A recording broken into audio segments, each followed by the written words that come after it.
Que ce soit le Hot, le Dry ou le Smart Concept, vous avez le même système de fixation de l'abattant lavant sur votre céramique.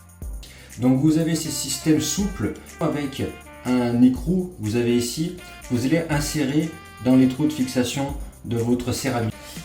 Un petit conseil, prenez du savon ou du liquide vaisselle, ça sera plus facile donc à insérer. Et là, et deux. Donc maintenant vous allez fixer la planine de fixation qui est comme celle-ci, avec à l'arrière des bandes antidérapantes que vous allez placer contre votre céramique. Ensuite vous allez prendre donc le système de fixation avec ces vis que vous allez mettre dans les trous,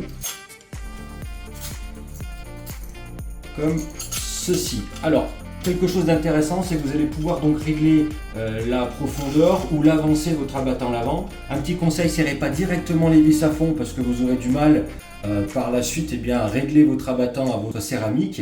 Donc faites déjà un petit test sans les serrer. Moi je sais que mon repère il est à ce niveau là. Voilà, donc je peux serrer mes vis complètement sans problème.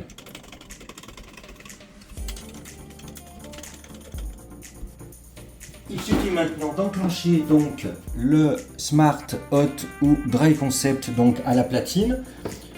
Vous avez ici, vous le voyez, un bouton poussoir qui va vous permettre de faciliter la mise en place ou pour retirer donc l'abattant lavant facilement pour nettoyer donc notamment votre céramique ou le dessous donc de l'appareil. Donc très simple, vous le faites glisser comme ceci. Voilà, vous entendez un petit clic, il est en place. Voilà, donc c'est vraiment très simple à installer. Avant de brancher donc le WC japonais, toujours l'alimenter en eau. Donc le Hot, le Dry, le Smart Concept est livré avec un flexible recoupable en plastique de 3 mètres.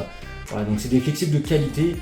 Donc 3 barres de pression, il n'y a aucun problème. C'est des flexibles que vous retrouvez notamment dans les frigos américains. L'avantage c'est que c'est beaucoup plus discret qu'un flexible tressé. L'autre avantage c'est que vous allez pouvoir vous raccorder un lavabo à lave-main à proximité, donc à 2-3 mètres facilement. Ce qui peut être intéressant notamment pour une pose sur des WC suspendus qui sont maintenant assez courants.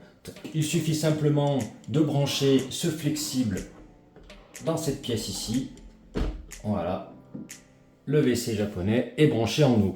Je vous conseille de le relier à un filtre que vous avez ici.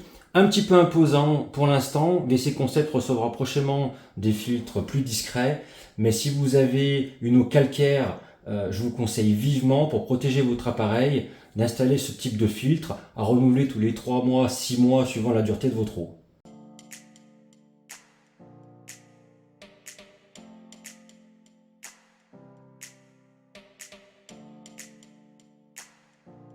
Nous allons donc maintenant brancher le WC japonais donc à une prise électrique. Ici vous avez donc un boîtier donc de protection, donc toujours alimenté en eau, le WC japonais avant donc sa mise sous tension.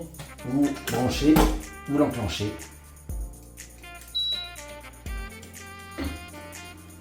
Voilà, donc là il est en train de se réinitialiser. Auto-nettoyage de la douchette.